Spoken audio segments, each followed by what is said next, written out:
Hello po muli mga kababayan, kamusta po ang lahat? Nagbabalik po muli inyong katambay, si Katambay Manong po. Samahan niyo po ang inyong lingkod.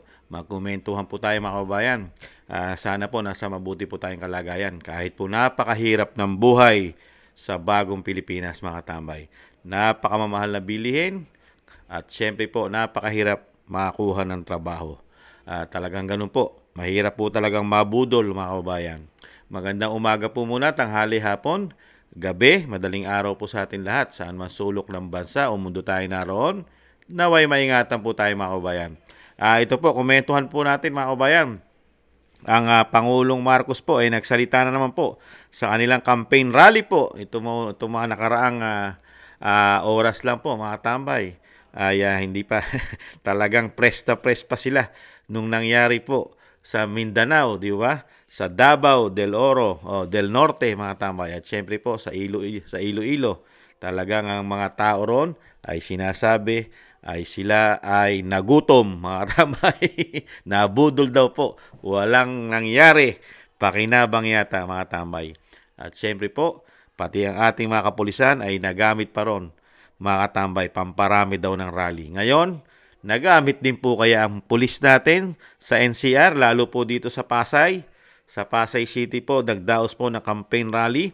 At syempre po, binida po ng binida ang mga kanyang mga senador na sinasabing napakarami pong ipinapangako na naman sa atin mga tambay.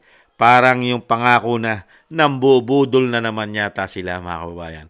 At syempre po, may patama na naman po sa dating Pangulong Duterte, ang Pangulong Marcos mga tambay. Pakinggan po natin ang Pangulong Marcos at ang balita. At syempre, meron din pong pahayag sa kanya ang Vice President mga tambay. Pakinggan din po natin ang ating Vice President. Pagkatapos po nito, pakinggan po natin ang balita.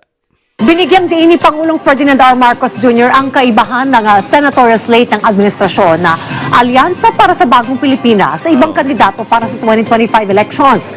Git ng Pangulo, walang pagmumura at pananakot ang maririnig sa kanilang kandidato. Si Clazel Pardilla sa report.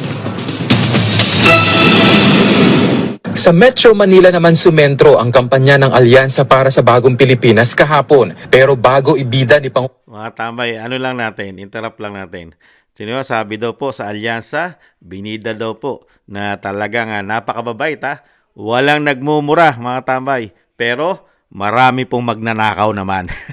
Hindi nga nagmumura, mabait. Pero mga tambay, puro kawatan naman po yata. Puro kawatan. Napakaraming issue ng korupsyon nila.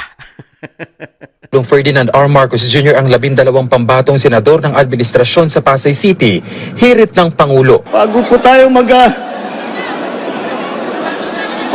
pagbigyan niyo po ako at binibilang ko lang yung aming mga kandidato dahil tinitiyak ko na kumpleto at wala pang napasabugan ng granada. Kamakailan lamang nagsampa ng reklamo ang PNP Criminal Investigation and Detection Group laban kay dating Pangulong Rodrigo Duterte sa Department of Justice kaugnay ng pahayag sa isang proclamation rally na patayin ang 15 senador para mabakante ang mga posisyon at makapasok ang mga ini-endorso ng dating Pangulo. Kaya naman wala po kayo maririnig ng mga ganyan. Yan na po ang kaibahan ng alyansa sa lahat ng mga ibang tumatakbo dito sa halalan na ito. Ipinagmalaki ni Pangulong Marcos Jr. ang ugali, husay at subok na kakayahan ng mga tumatakbong senador ng Alyansa para sa Bagong Pilipinas. Itutulak ang mga hangarin ng Pangulo gaya ng bloodless campaign sa pagresolba ng mga problema, pagtindig sa West Philippine Sea, pagsulong sa kapayapaan at pagpapalago sa ekonomiya. Wala po kayong maririnig na masasamang salita. Wala po kayong maririnig na panakot. Wala po kayong maririnig ng pagmumura. At kung titignan niyo po ang record po nila, lagi lang kanilang iniisip ang kapayapaan at ang kaunlaran para sa bawat Pilipino, para sa buong Pilipinas. Kabilang sa inendorso ni Pangulong Marcos Jr., sina Congressman Erwin Tulfo na itutulak ang hustisya para sa mga Pilipinong naaagrabyado. Pabahay naman ang programang itataguyod ni Senatorial Aspirant Camille Villar. Sina incumbent Senator Bong Revilla, pagpapataas ng edukasyon ang binigyang diin. Pagbibigay ng benepisyo sa mga delivery riders ang prioridad ni Senator Francis Tolentino. Pagpapasigla sa agrikultura ang isinusulong ni Senator Amy Marcos. Agritourism naman ang focus ni Senator Lito Lapid, habang maayos na medikal na serbisyo ang pangako ni Senator Pia Cayetano. Ang mga dating senador na sina Panfilo Lacson, katiwalian ang lalabanan. Pagkalat ng fake news naman ang pipigilan ni Tito Soto. Hanap buhay naman para sa lahat ang nais ibigay ni Manny Pacquiao. Prioridad naman ni Makati City Mayor Abigail Binay ang pag-alis ng buwis sa mga performance bonus, habang digitalization naman ang itutulak ni dating DILG Secretary Benher Abalos. Ibang klase mga tambay, ha? Kumpleto, no? Napakarami po. Napakasarap pong pakinggan ng bagong Pilipinas. Yun yung napakatatanda na po sa politika. Umasenso po ba't yumaman ang ating bansa? Dumami po ba ang trabaho na sinasabing trabaho at siyempre po agrikultura? Nakita po ba natin ang agrikultura? Tumanda na po sila sa politika, mga tambay. Tumanda na po. Nagsitanda na. Nagsiyaman na. Sila lang po ang gumanda ang agrikultura, gumanda ang trabaho, gumanda ang pamumuhay, at gumanda po lahat ang sitwasyon ng buhay ng kalahi-lahian nila, mga kababayan. Di ba? Talagang nakita nyo po, napakabait po ng Pangulo. Sa kanila raw, ay wala raw pong nagbabanta o nagsasalita kahit mura. At syempre po, pati po ang sinasabing pagkitil ng buhay ay wala raw po sa kanila. Mga kababayan, totoo po ba yun? Mga kababayan, ang history po nila, ang pagsabog ng bomba o granada ay nasaksihan po ng ating mga ninuno, ng ating mga lolo, nung panahon po ng martial law, mga tambay. Sa panahon po nila, marami sa kanyang ama ang napakarami pong pagsabog. Pagkitil po ng buhay, extrajudicial killing sa panahon po ng kanyang ama.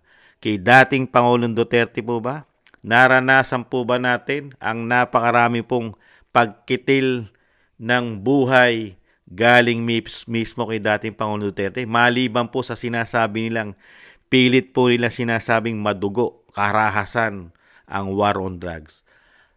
Ang nagkaroon po ng war on drugs, ang ginawa po ay dahil po napakarami pong ninja cops, narco-politics, pati po mga general ay nililinis po nila ang kanilang mga sarili. Mga involved po sila sa droga.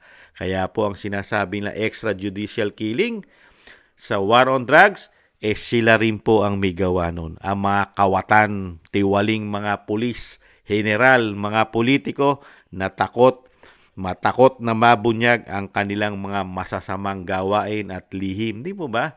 Pero yung sinasabi nga natin, puro patama po sa kanila. Mga kababayan, wala man lang pong binibida ang Pangulo ng bansa sa kanyang 3 taong achievement. Ang binibida po, ang mga gagawin daw po ng kanyang mga senador na nagsitanda na. Yumaman ba ang ating bansa? Gumanda ba ekonomiya? Gumanda ba trabaho? Nagmura ba ang bilihin? Dumami ba ang agrikultura natin? Kasi ang sinasabi ni Senadora Amy Marcos, sige, dumami ba ang turista natin? Paano dadami turista natin kung may Pangulo tayong may issue ng droga? Mga kabayan, bangag. Sige nga, bagsak na bagsak ang ating ekonomiya. Pati ang ating kaperahan ay nawawala pa. Pati ang ating ginto nawawala. Pero may patotoo po dyan ng Vice President. Pakinggan po natin ang Vice President, mga tambay, kung paano po ang ginagawa nila sa ating pera, mga kabayan. Ito po ang achievement ng pamahalaan ng bagong Pilipinas, mga tambay. Achievement po ito. Magmula po sa institusyon na pinsang buo, kamag-anak ng Pangulo ng bansa, ang tinatawag na tambaloslos. Ganito po nila ginagawa ang ating kaperahan, mga tambay, na natuklasan na po ng taong bayan, pati po ni dating Pangulong Duterte, ni Atty. Vic Rodriguez, at siyempre po si Congressman Ungab, na sana po ay maaksyonan sa lalong madaling panahon ang ginawa po nila sa 2025 national budget na napakaraming pera po ang involved. Hindi po bababa sa 241 billion, mga kababayan.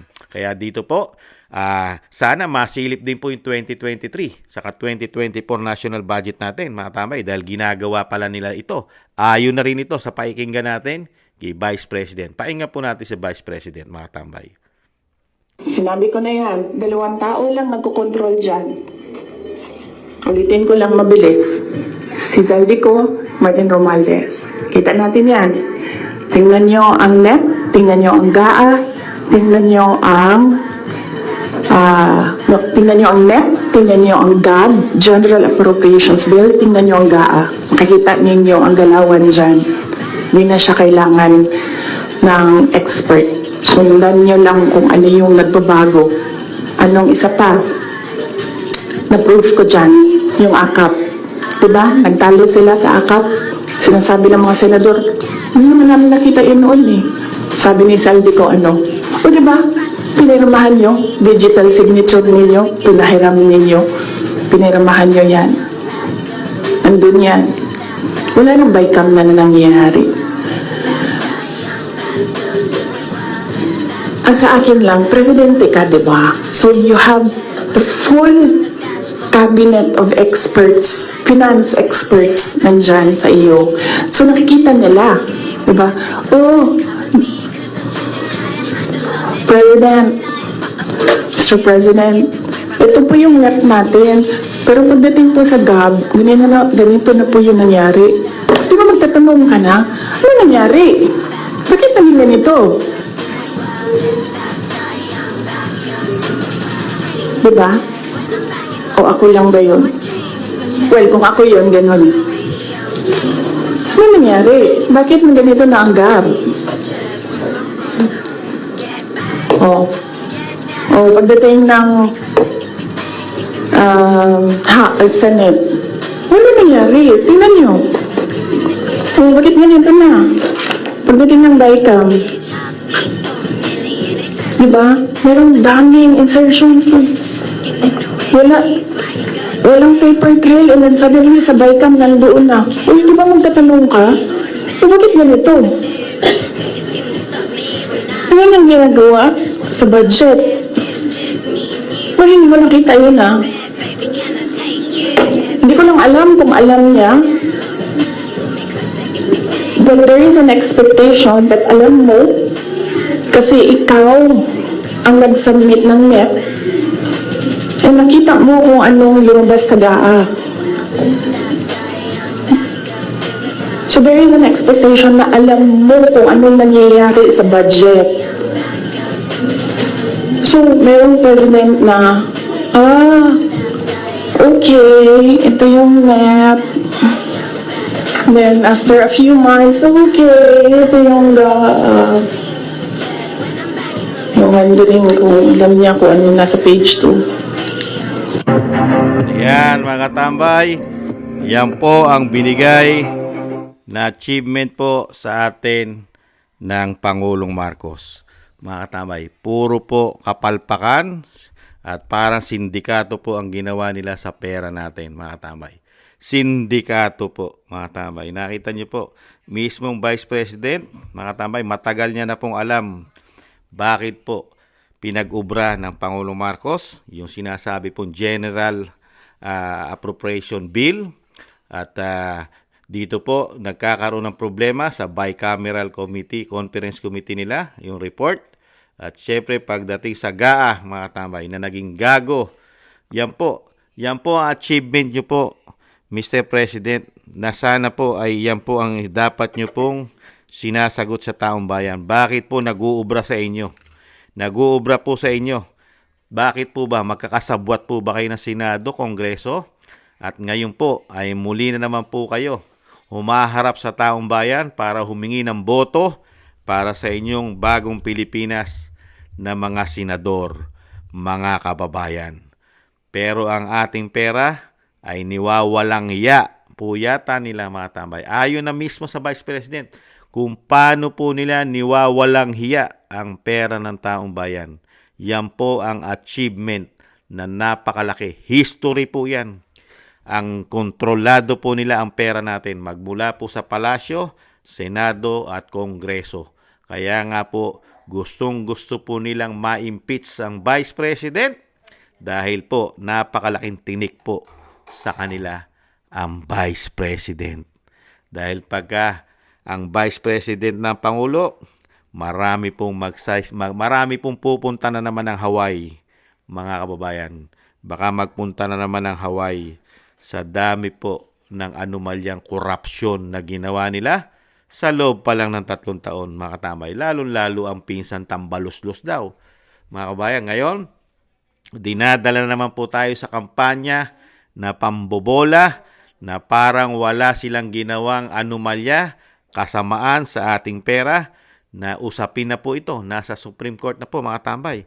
Dokumentado po, may hawak po ang Vice President, lalo po sa kanya pong ginawang proposal budget o proposed budget niya po nung siya po ay DepEd Secretary, at mismo ang Tambaluslos daw po ayon sa kanya.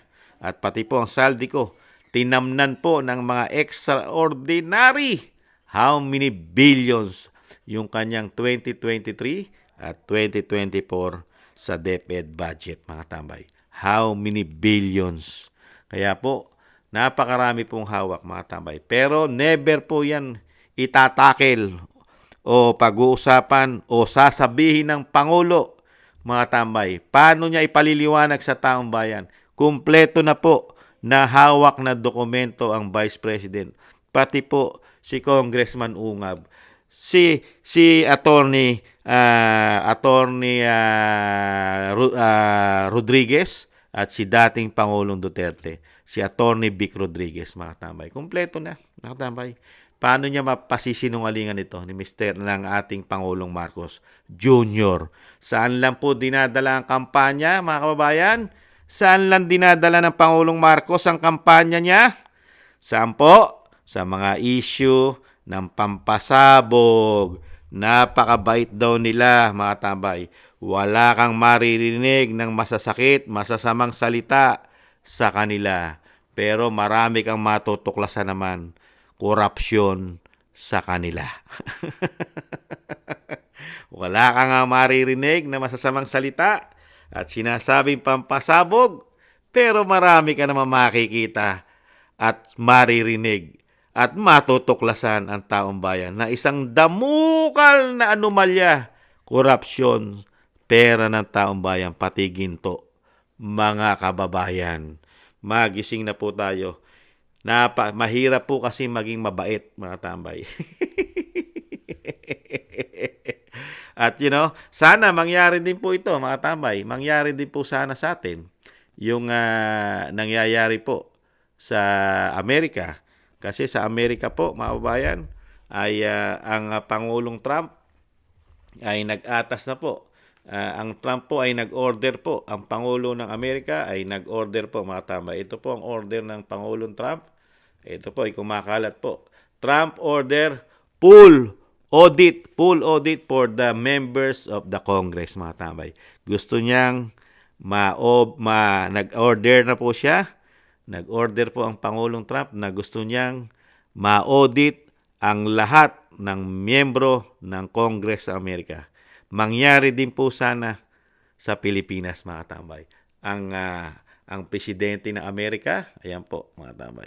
Si President Trump ay nag-declare po siya, kumakalat po yan sa social media, na talagang gusto niyang ma-audit, i-audit lahat ang hinahawakang budget ng mga Congress, ang institusyon po ng Congress sa kanila, mga tambay. Alin po ba yon? Siyempre po, isang konstitusyon lang po yan halos. Ang Congress, ang House of Representatives, at ang Senado sa kanila. Siyempre, ang gusto niya, we need to know once and for all who's stealing from us. Sino kaya sa kanila, mga tambay, ang mga nagnanakaw ng pera ng bayan, mga tambay? Sana mangyari rin po sa ating bansa na ang isang Pangulo, may tumayo po sanang Pangulo na talaga pong magbibigay po siya ng order na talagang ma-audit na lahat ang mga politiko, lalo-lalo po sa Kongreso at Senado. Mga kababayan, mangyari po sana yan pagka ang Pangulo na po ay ang ating Vice President, mga tambay. Ma-audit po sana lahat yan. Lahat po, kahit po yung mga hindi na presidente, at mga hindi na senador, ay isama rin po sana sa audit, mga tambay. Ayan po mga tambay, dito pa rin po tayo sa Team Suka, mga tambay. O ayan, huwag po tayo sa mga hindi nagmumura. Mga malinis daw po at wala kang maririnig na bahid ng pagmumura. Siyempre po, at napakababait. Huwag po tayo ron, mga tambay. Napakahirap pong sumama ron, mga tambay. Dahil puro issue po.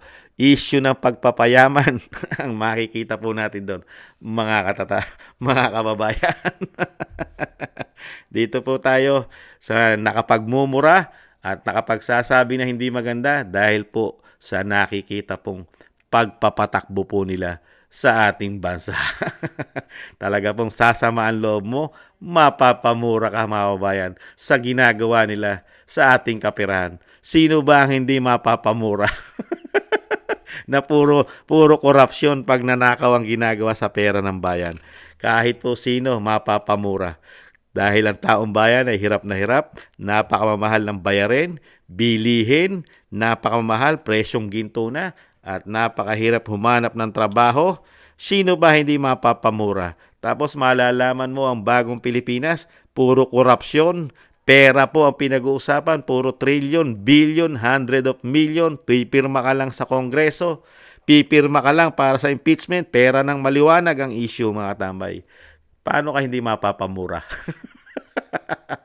Di ba? Mga kababayan, wag po natin kalimutan ang Team Suka.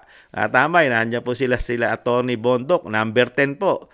Number 10 po, si Atty. Bondok. Number 22 po, si Senator De La Rosa. Number 28, Senator Bongo. At siyempre, number 30, si Atty. J.B. Hinlo. 34, si Atty. Raul Lambino. At siyempre, 38, si Congressman Marcoleta.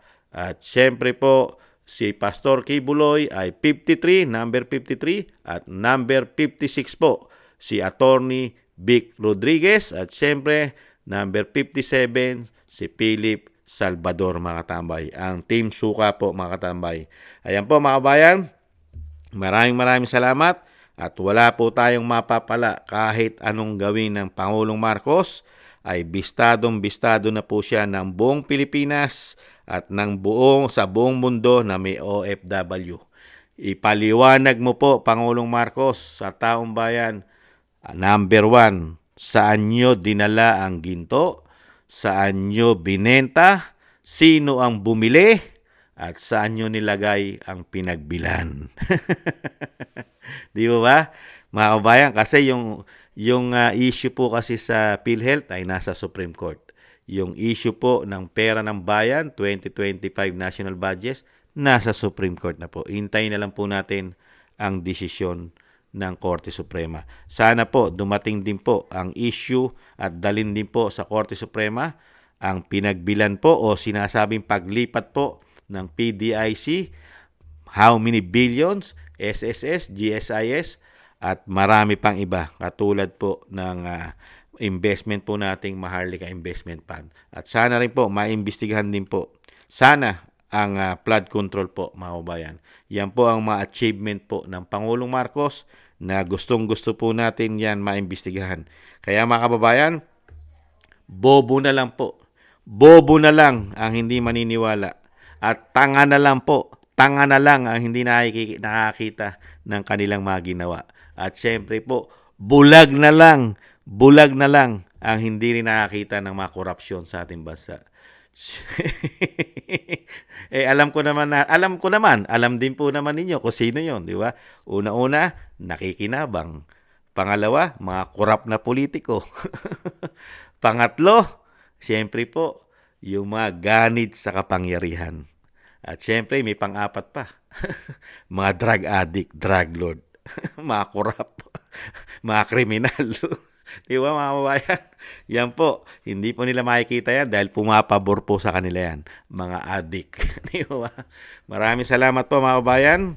Nakakalungkot lang po. Talagang puro pagtitiis ang nangyayari po sa atin. At ang ating pong mga men in uniform ay nakikitaan pa natin na sila po mismo ay nanggigipit pa sa pamilya Duterte. Nakakalungkot lang. Hindi nila nakikita ang ginagawang pang-aapi sa mga Pilipino, lalo na sa pang-aapi, pang-aabuso, pagnanakaw, korupsyon, di umano sa ating kaperahan. Never nilang nakita yan, mga tambay. Nagtatanong tayo, ayaw naman tayong sagutin. Tayo ang boss, tayo nagpapasweldo, tayo nagpapakain sa kanila, ayaw nila tayong sagutin. Gusto nating magpa-drug test ang Pangulo, ayaw tayong sundin. Tayo ang boss, ha? Tayo nagpapasweldo. Pero, mga tambay, isyung napakalaki yan. Napakalaking issue ang droga. Mga tambay, isa pong usapin po yan. Seguridad po ng bansa yan, mga tambay. National issue po yan. Ang issue po ng droga pagdating po pagka ang Pangulo na ang gumagamit ito ayon kay Kati Binag. Kaya lang, wala pong pumapatol. Walang mga politiko, walang mga men in uniform na talagang nag-uubliga na panahon na para ikaw ay magpa-drug test. Wala eh. Talagang ganon. Kontrolado po kasi ng pera ni Juan de la Cruz ang lahat ng sitwasyon sa bagong Pilipinas. Komento na inyong lingkod. Kontrolado. Dahil maraming salamat po mga tambay sa mga gusto po ng ating tambayang makabayan sa YouTube at TikTok. Sa YouTube at TikTok at ganoon din po sa mga nagko-comment, like, share, and subscribe. Maraming salamat po. Konting taste na lang po mga tambay. May tamang panahon po at may tamang panahon din po para sa kanila, mga kabayan. Paalam, ingatan nawa, bye-bye.